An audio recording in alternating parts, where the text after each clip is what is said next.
Той се провали в Манчестър Юнайтед с гръм и трясък след платени близо 100 милиона евро. Днес обаче цъфти, по подобие на свои бивши съотборници като Мактоминей, Рашфорд, Хьойлунд и други. Антони изригна, откакто през януари премина в Бетис. Само за 10 месеца той наскочи показателите си за 2 години и половина в Юнайтед. В андалуския клуб крилото има вече 14 гола и 7 асистенции в 35 мача през 2025 година. За сравнение, той имаше 12 гола и 5 асистенции за 96-те си срещи за червените дяволи. Бразилецът не просто блести индивидуално.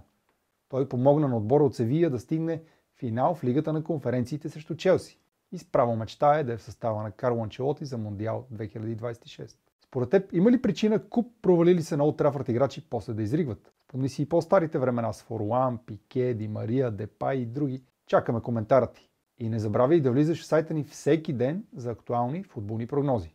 Спорно!